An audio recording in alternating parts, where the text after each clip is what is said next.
Have you ever wondered how one small island became one of the most powerful nations in human history? How did a land once covered with dense forests and inhabited by scattered tribes grow into a kingdom that shaped the modern world? The story of England is filled with epic battles, fearless kings, brilliant leaders, shocking betrayals, devastating plagues, and extraordinary moments that changed history forever. This is not just the history of a country. It is the story of ambition, survival, and the relentless pursuit of power. Thousands of years ago, long before castles stood proudly on green hills, and before London became one of the world's greatest cities, England looked completely different. Thick forests stretched across the land, rivers flowed untouched, and small communities struggled to survive. The earliest people hunted wild animals with simple stone tools, built shelters from wood and animal skins, and depended entirely on nature. Life was dangerous, and every day was a battle against hunger, harsh weather, and predators. As centuries passed, these early settlers learned to farm. They planted crops, raised animals, and began building permanent villages. Their lives slowly became more organized, and communities started working together. One of the greatest mysteries from this ancient age still stands today: Stonehenge. Massive stones weighing many tons were somehow transported across great distances and carefully arranged into a remarkable monument. Even today, historians and archaeologists continue to debate exactly how it was built and why. Some believe it was a religious temple, others think it served as an astronomical calendar, while many see it as a sacred place where ceremonies honored the changing seasons. By around 800 BC, Celtic tribes had spread across much of Britain.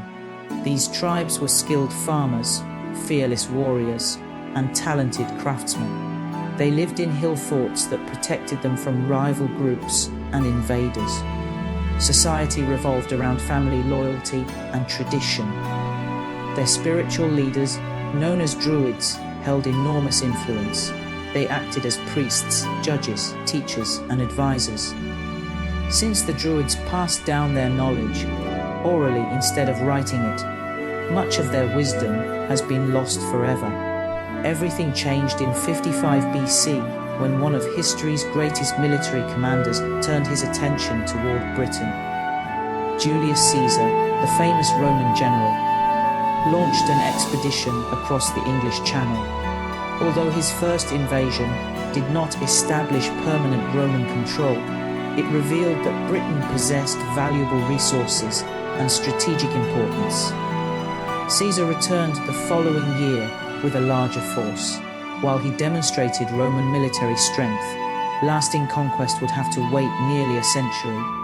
Finally, in AD 43, Emperor Claudius ordered a full-scale invasion. Thousands of disciplined Roman soldiers landed on British shores, equipped with advanced weapons, organized formations, and unmatched engineering skills. The Roman army gradually defeated many local tribes. Roads stretched across the countryside, connecting distant settlements. Forts protected key regions, bridges crossed rivers, and entirely new towns appeared where once there had been only villages.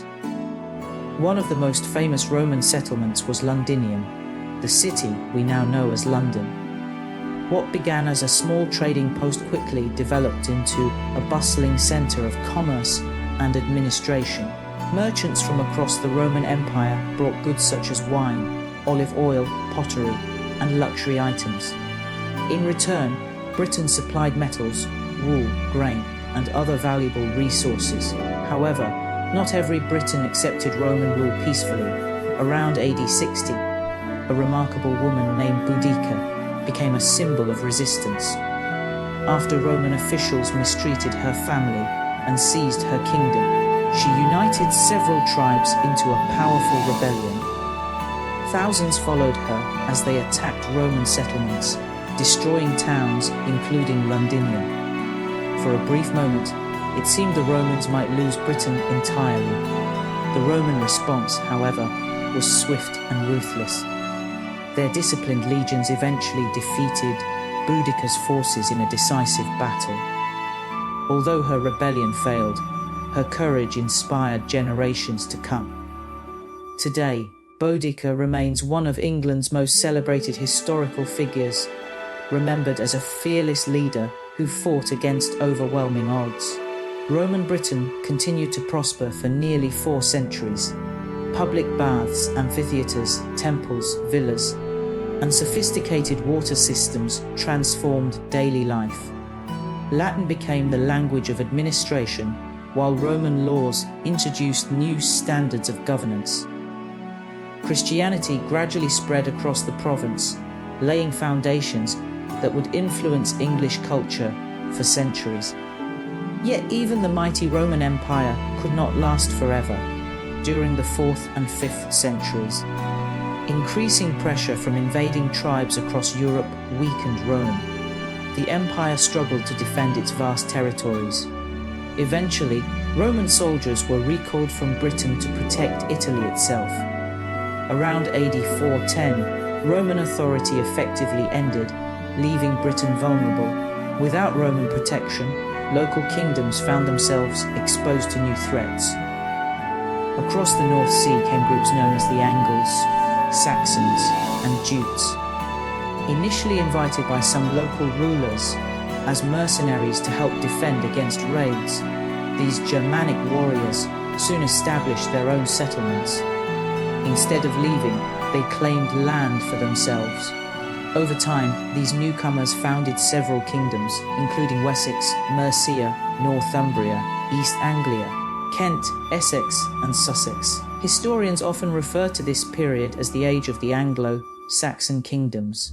The very name, England, eventually evolved from Aigul land, meaning the land of the Angles. Life during the Anglo-Saxon period revolved around farming, family, and loyalty to local kings. Wooden halls served as centers of power where rulers rewarded loyal warriors with feasts, gifts, and land. Poetry celebrated heroic deeds, and stories were passed from one generation to the next. One of the greatest surviving works from this era is the epic poem Beowulf, which tells the tale of a legendary hero battling terrifying monsters and dragons. Christianity experienced a remarkable revival during this time. In AD 597, Pope Gregory the Great sent a missionary named Augustine to convert the Anglo-Saxons. Augustine established his mission at Canterbury, gradually persuading kings to embrace Christianity. Monasteries became centers of learning, where monks carefully copied books by hand, preserving knowledge that might otherwise have disappeared during Europe's turbulent centuries. As England slowly became more unified through shared religion and culture, another terrifying threat emerged from the sea. Toward the end of the 8th century, long, narrow ships with dragon-headed prows appeared along the coast. These vessels carried Viking warriors from Scandinavia. Their sudden attacks shocked local communities. In AD 793, Viking raiders attacked the monastery of Lindisfarne. Monks were killed, treasures were stolen, and sacred buildings were burned. Across Europe, the attack became a symbol of a frightening new era. For decades afterward, Viking raids spread fear throughout England. At first, the Vikings came mainly to raid. Later, many chose to settle permanently.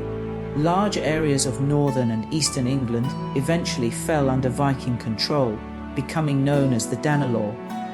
Here, Scandinavian customs, language, and laws blended with Anglo-Saxon traditions, leaving a lasting influence still visible in many English place names today.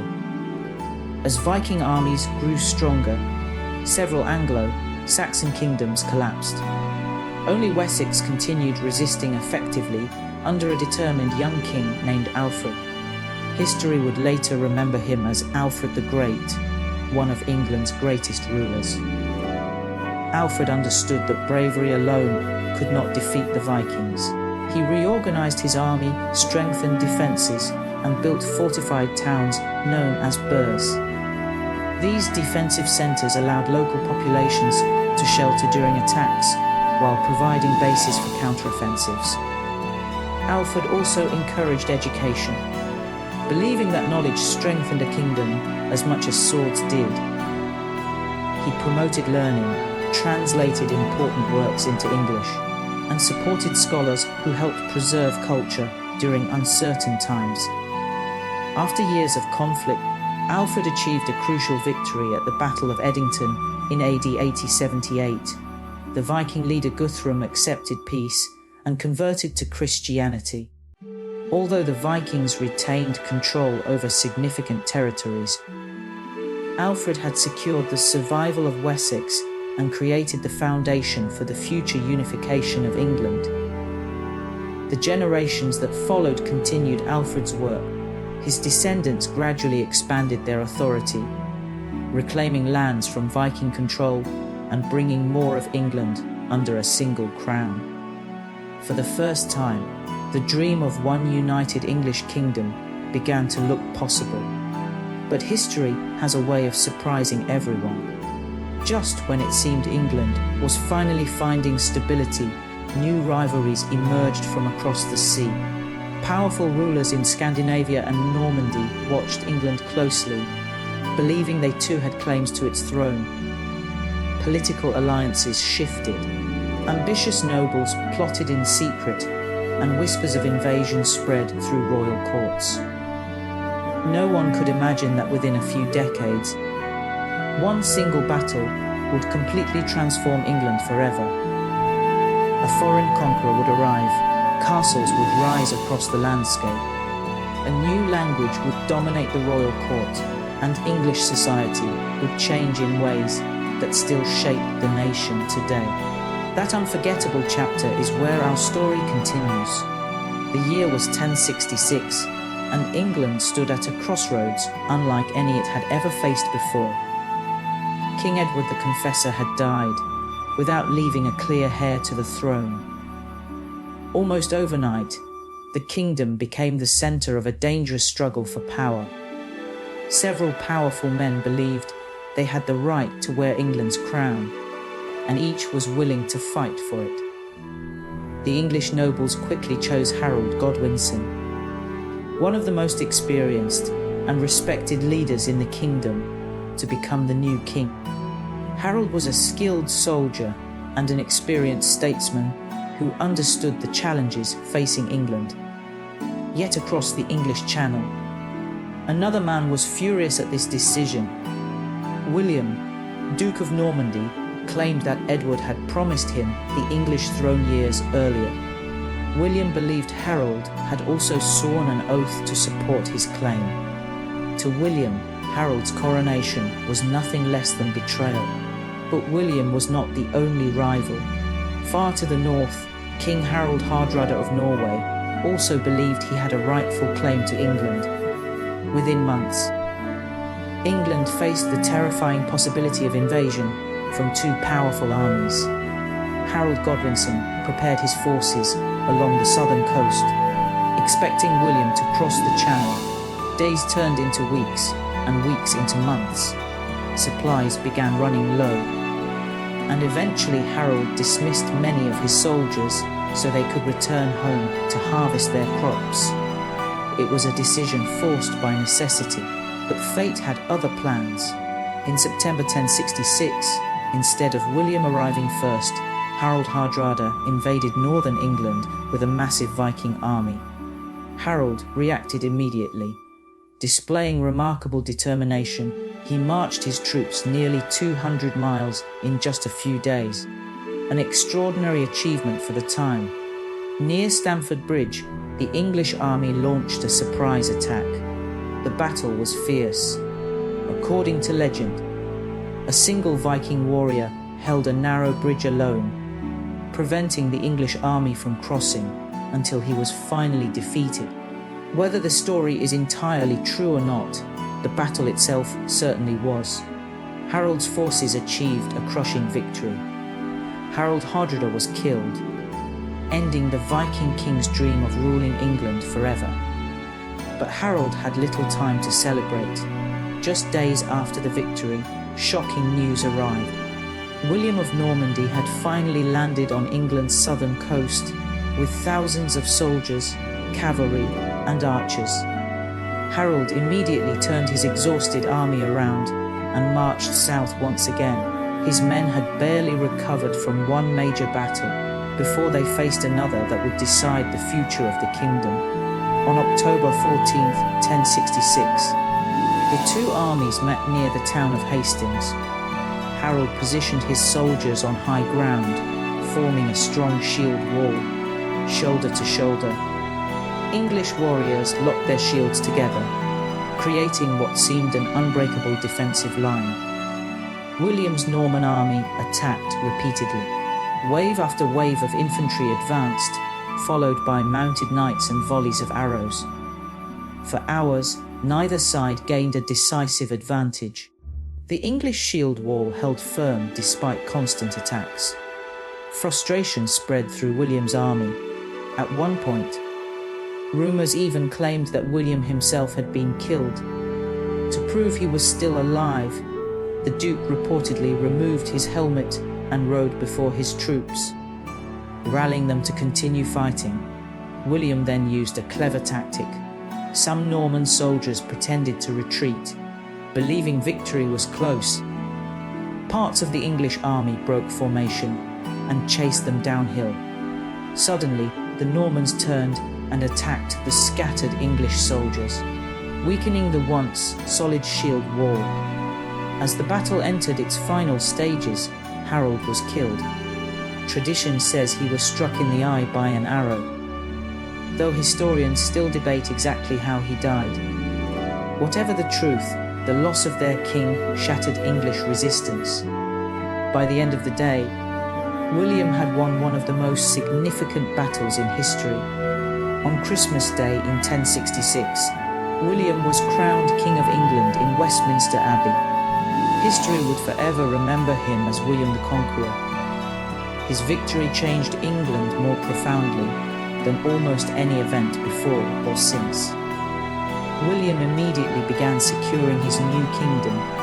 Knowing that many English nobles opposed him, he ordered the construction of powerful stone castles across the country.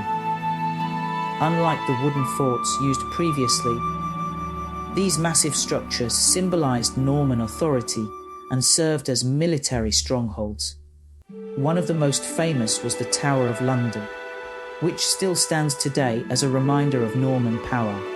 William also replaced many Anglo-Saxon nobles with loyal Norman followers. French became the language of the royal court, government, and the upper classes, while ordinary people continued speaking English. Over generations, these two languages blended together, creating the rich English vocabulary we know today. Thousands of modern English words relating to law, government, cuisine, fashion, and culture have Norman French origins.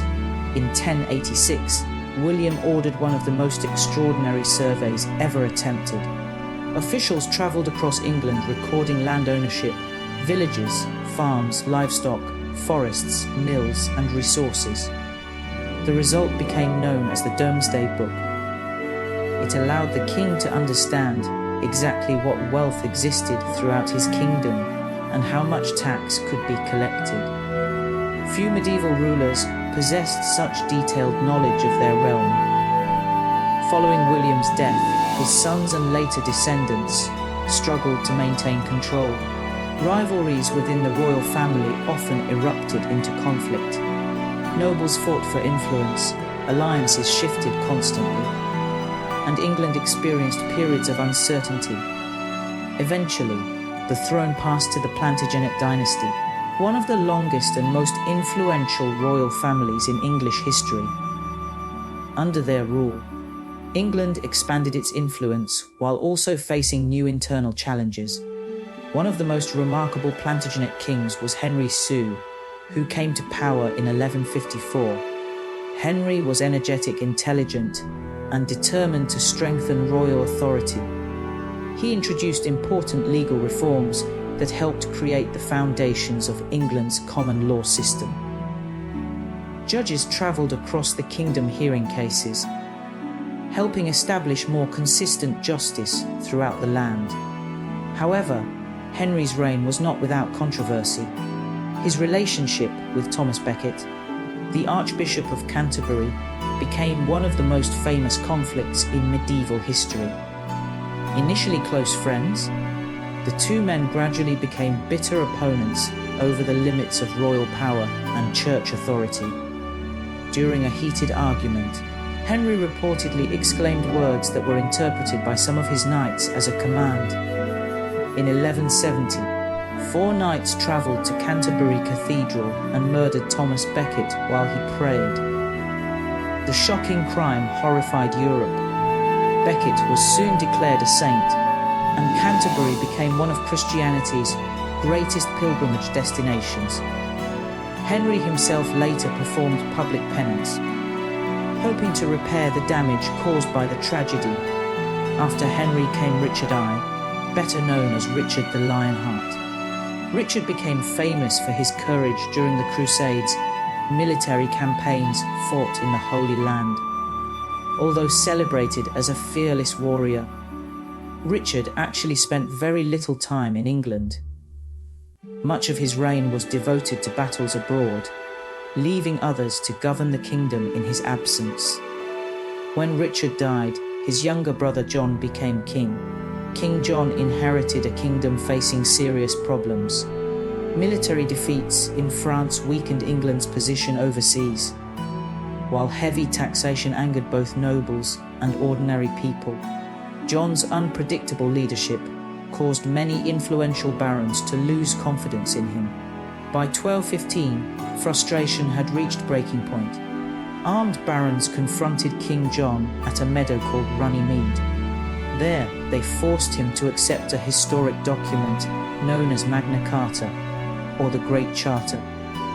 Although originally intended to protect the rights of powerful nobles, Magna Carta established an idea that would echo through history. Even the king was not above the law.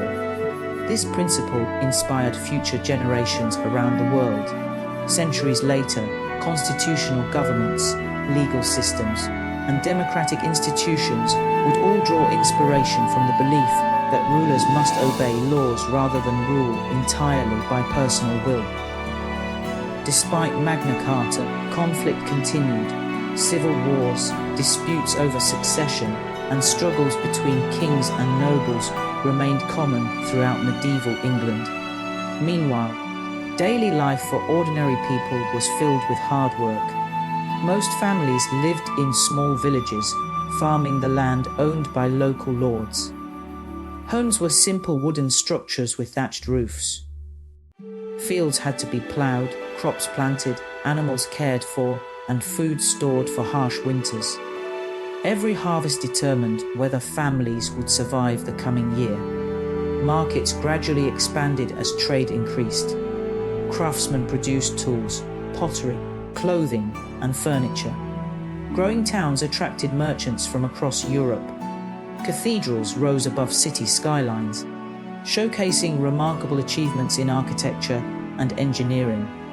Their towering stone walls, colourful stained glass windows, and intricate carvings reflected both religious devotion and immense human skill.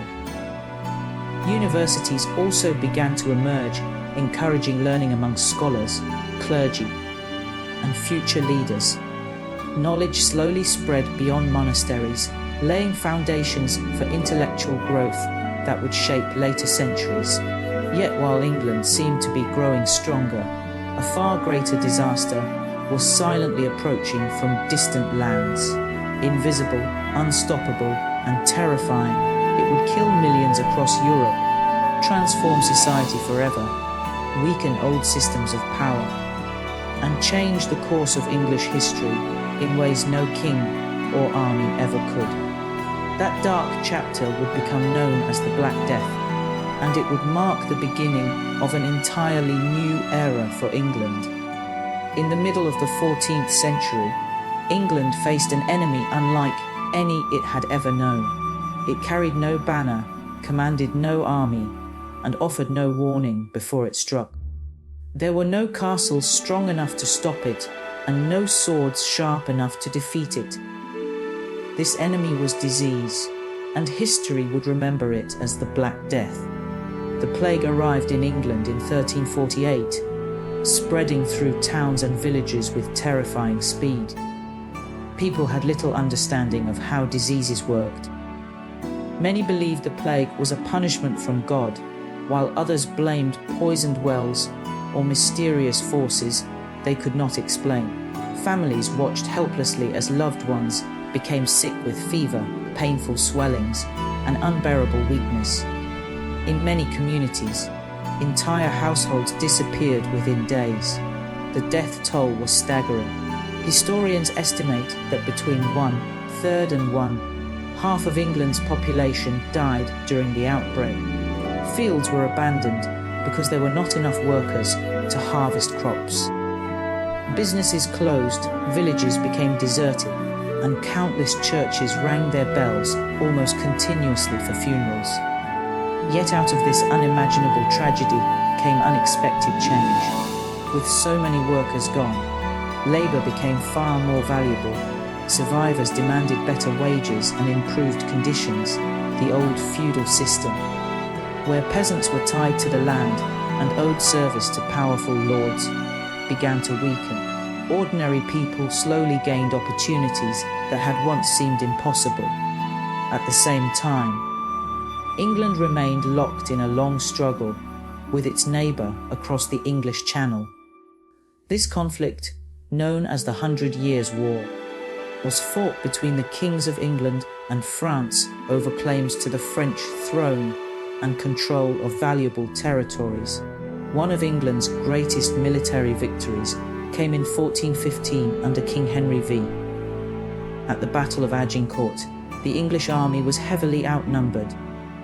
Mud covered the battlefield, making it difficult for heavily armoured French knights to move. English longbowmen, armed with powerful bows capable of firing arrows over great distances, unleashed devastating volleys that changed the course of the battle. Against overwhelming odds, Henry V achieved a stunning victory. His leadership made him a national hero, and Agincourt became one of the most celebrated battles in English history. However, the war itself continued for many decades, draining resources and costing countless lives on both sides. While England celebrated victories abroad, political tensions at home continued to grow. Powerful noble families competed for influence over the crown, and disagreements over succession eventually erupted into a series of civil wars known as the Wars of the Roses. The conflict earned its name from the symbols of the two rival royal houses. The House of Lancaster was represented by a red rose, while the House of York was represented by a white rose. For more than 30 years, battles, betrayals, shifting alliances, and changing fortunes plunged England into instability. Kings were crowned, overthrown, imprisoned, and even killed. Noble families often found themselves changing sides as they struggled to survive. Ordinary people suffered through uncertainty, while ambitious leaders fought for control of the kingdom. Finally, in 1485, the conflict reached its dramatic conclusion at the Battle of Bosworth Field. Henry Tudor defeated King Richard of Foo, who became the last English king to die in battle. According to legend, Richard desperately cried, "A horse! A horse! My kingdom for a horse!" as the battle turned against him. Henry Tudor was crowned King Henry VI, founding the Tudor dynasty. To strengthen peace, he married Elizabeth of York, uniting the rival houses of Lancaster and York.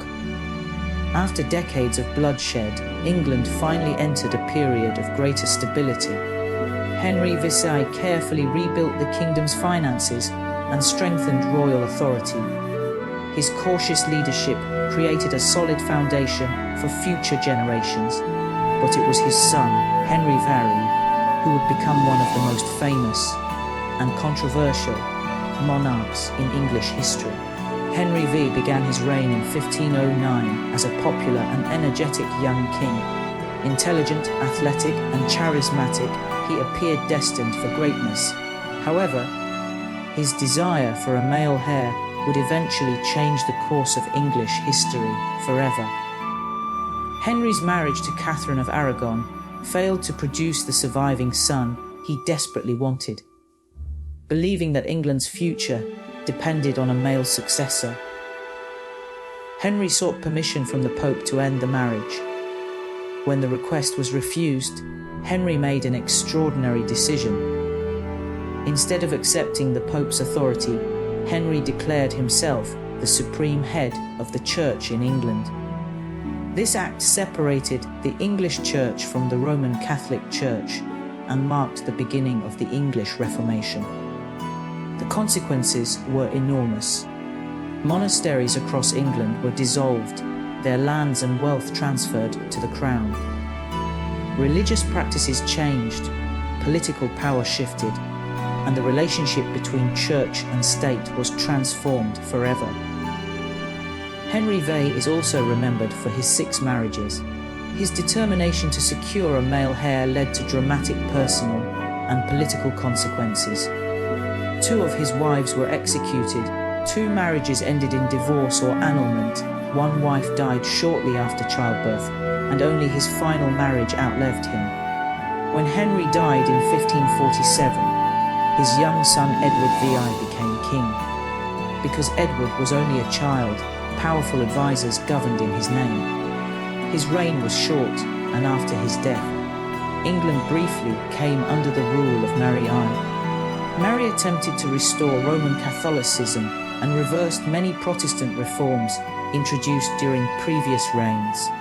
Her persecution of Protestant opponents earned her the nickname Bloody Mary, although modern historians view her reign with greater nuance. Her efforts failed to secure lasting religious unity. In 1558, Mary's half, Sister Elizabeth I, ascended the throne. Elizabeth would become one of England's greatest monarchs. Highly educated, politically skilled, and remarkably determined, Elizabeth ruled for 45 years during what is often called England's Golden Age. She carefully balanced religious divisions, encouraged exploration, supported literature and the arts, and strengthened England's position in Europe. One of the defining moments of her reign came in 1588. Spain, the most powerful empire in Europe, launched the mighty Spanish Armada with the goal of invading England. The fleet consisted of over 100 ships carrying thousands of soldiers. Many believed England had little chance of survival. Elizabeth refused to surrender. She visited her troops at Tilbury, delivering one of history's most inspiring speeches. She declared that although she had the body of a weak and feeble woman, she possessed the heart and stomach of a king. The English Navy, commanded by experienced sailors and supported by favourable weather, disrupted the Spanish formation. Fire ships scattered the Armada, and violent storms completed its destruction as surviving vessels struggled to return home. England's victory over the Spanish Armada became a defining moment in national history. It boosted confidence, strengthened national identity, and demonstrated that even the most powerful empire could be defeated. Elizabeth's reign also witnessed an extraordinary flowering of culture. Playwrights transformed English literature, none more famous than William Shakespeare. His plays explored ambition, love, jealousy, betrayal, and human nature with remarkable depth. Works such as Hamlet, Macbeth, Romeo and Juliet, and King Lear continue to be performed around the world more than 4 centuries later.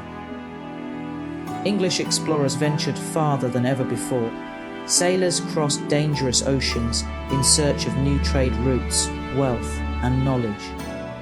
These voyages expanded England's influence and laid the foundations for the overseas empire that would emerge in later centuries.